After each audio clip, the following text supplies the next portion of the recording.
Сайн байцгаана уу хүүхдүүдээ. Та нартай энэ өдрийн мэнд хүргэе. Өнөөдрийн хичээлийн сэдэв бол алтан бичгийн наруулгын бүтэц загварын онцлог гэсэн сэдвтэй. За бүгдээрээ албан харилцаанд ашигладаг баримт бичгүүдийн нэр төрөл, ангиллыг мэдэх үүрэг зориултыг ойлгож авцгаая. Алтан бичгийн наруулга гэж юг хэлдэг вэ?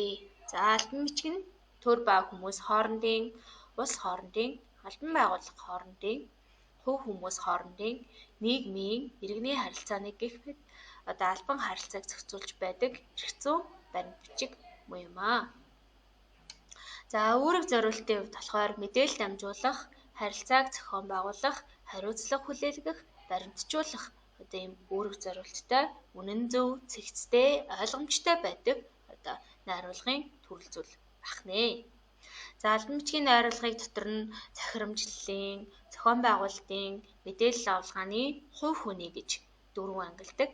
За тус бүрийн ямар хүмүүс бичдэг, ямар онцлогтой байдаг вэ? Хэн хооронд дамжуулдаг вэ гэдгийг энэ хүснэгтэнд харуулсан байна. Тэгэхээр та хэд маань илүү дэлгэрүүлж үзэхийг хүсвэл бичлэгээ зогсоогоод хүснэгтээ сайтар уншиж ойлгоорой.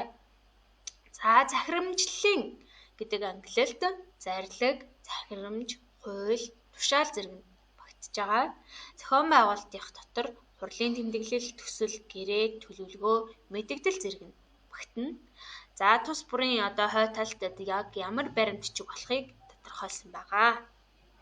За мэдээлэл авалгааны дотор болохоор мэдээлэл, санал, тодорхойлолт, илтгэх хуудас, илтгэл зэрэг нь багтана. Харин хувь хүнийх болохоор өргөдөл, ажил байдлын тодорхойлолт, баримт, захидал, намтар зэрэг нь багтана. За алтан бичгийн найруулгын хэм хэмжээ. За нэгдүгээр зөв дуудах зүүн хэм хэмжээ байна. Ярианы хэлбэрээр бус бичгийн хэлний зөв дуудлагаар хэлнэ. За тэгээд үгийн хэлзүүн утгаар зөв дуудснаар бичгийн хэлний соёл хадгалагдана. За хоёрдугаарт зөв бичих зүүн хэм хэмжээ. За зөв бичгийн дүрм, үсэг, цэг, тэмдгийн хэрэглээ. За мөн алтан бичигт найруулгын болон үг үсгийн алдаа гарахгүй байх гэх зэрэг.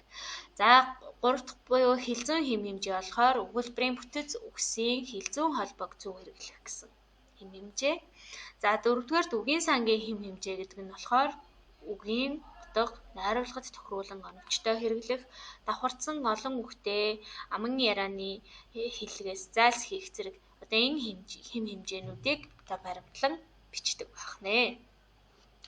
За алтан бичгийн найруулгад дараах шаардлагууд тавигддаг. За тэгэхээр үүнд товч тодорхой, оновчтой байх, энгийн уршсан зөвлгүй, нэмэр хачиргүй, энгийн төв, за итгэл үнэмшил төрүүлэх үйц.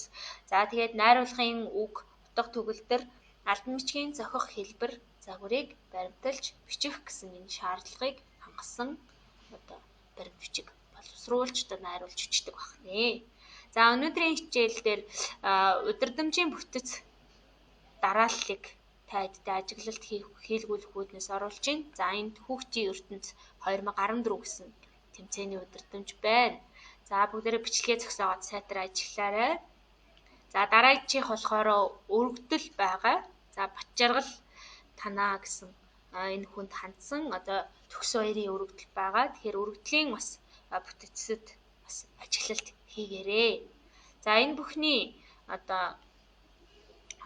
хийсэн ажиглалтынхаа үр дүнд дараах найруулгын онцлогтой санал нэгдэж гэнэ үгүй юу гэдэг дээрээ эргцүүлэл хийгээрэй. За хэлцэн хувьд болохоор 1-р биеэс хандан бичгтээ учир шалтгааны утгатай нөхцөл холбох үг ашиглан бичдэг. За үгийн сангийн хувьд болохоор үгийн сангийн шууд утгатай идэвхтэй үг хэллэгийг олон давтдаг. За утга зүйн хувьд болохоор оновчтой, товч, тодорхой, итгэл үнэмшилтэй, баримт нотлохойтой, учир зүйн уялдаа холбоог гаргасан гэх зэрэг хэлзүү, утга зүй, үгийн сангийн найруулгын дараах онцлогуудыг дээрх өргөдөл болоод удирдамжнаас харж болно. За тэгээд өнөөдрийн хичээлд анхаарал хандуулсанд баярлалаа. Хичээлийн дараах сорилолоод бидан гүйцэтгэх тусгал даалгавруудаа сайн хийгээрэй хүүхдүүдтэй. Анхаарал хандуулсанд баярлалаа.